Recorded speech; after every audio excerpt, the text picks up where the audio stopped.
Vem comigo para o 62º dia e hoje Lucas capítulo de número 18 vai começar falando a respeito da parábola da viúva persistente, dizendo que existia uma cidade, que existia um juiz que era injusto, mas aquela viúva todos os dias insistia para que ele fizesse justiça para ela. E ele diz: eu não temo a Deus nem os homens, mas para que essa viúva pare de me importunar, eu vou fazer o que ela lhe pede. Então Jesus fala para os discípulos: persistam na oração. Se até esse juiz injusto fez justiça para aquela mulher, pela persistência dela, quanto mais o Pai de vocês vai lhes fazer justiça e depressa, se vocês continuarem clamando, buscando a Ele. Isso do versículo 1 até o versículo 8, versículo 9 até o versículo de número 14, parábola do fariseu e do publicano. Jesus vai contar essa parábola porque tinha algumas pessoas lá que confiavam na sua própria justiça e desprezavam os outros. Então fala que dois homens foram orar. O fariseu falava: graças te dou, a Deus, porque eu não sou igual aos homens, não sou ladrão, não sou roubador, não sou igual a esse fariseu, eu dou dízimo de tudo, eu jejuo, confiando nas suas próprias habilidades, nas coisas que ele fazia. Enquanto o publicano, ele nem ousava olhar para os céus, batia no peito e dizia: ai de mim, Senhor, porque sou pecador. Jesus fala: este último foi justificado e não o primeiro, porque aquele que a si mesmo se exalta será humilhado, mas aquele que se humilha será exaltado.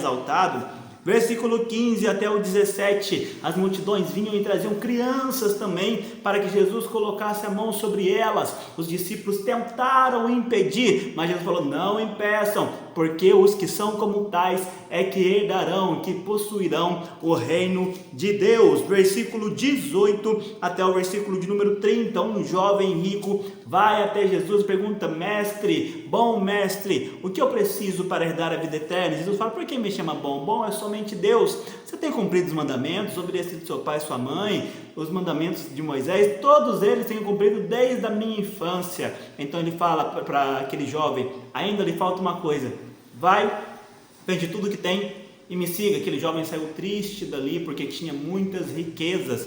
Então os discípulos perguntam para Jesus, Jesus na verdade fala para os discípulos: é muito difícil que um rico entre no reino dos céus, é mais fácil um camelo passar no fundo de uma agulha. Então os discípulos perguntam: mas quem poderá se salvar? Então Jesus fala: para os homens é impossível, mas para Deus todas as coisas são possíveis. Jesus disse isso para aquele jovem porque a segurança dele estava na sua condição financeira. Então Jesus estava falando para ele: se é capaz de abrir mão dessa segurança que você tem para confiar em Deus, cuidado de onde está nosso coração.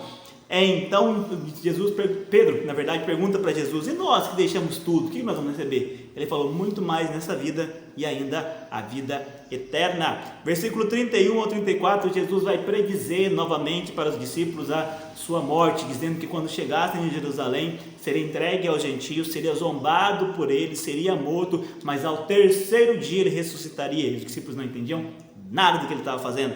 Versículos 35 até o versículo 43, que encerra esse capítulo de número 18. Jesus está chegando em Jericó, um cego ouve uma multidão, pergunta o que era aquilo, eles falam: é Jesus vindo. Ele começa a gritar: Jesus, filho de Davi, tem misericórdia de mim. A multidão fala para ele: fica quieto, rapaz, para de falar. E ele continuava ainda mais alto: Jesus, filho de Davi, tem misericórdia de mim. Jesus para, manda chamar, pergunta: o que você quer que eu te faça? E ele responde para Jesus: eu quero ver, eu quero recuperar a visão. E ele diz: a tua fé te salvou. Aquele homem é curado, restabeleceu a visão dele e ele segue a Jesus glorificando a Deus, e toda a multidão glorificava a Deus.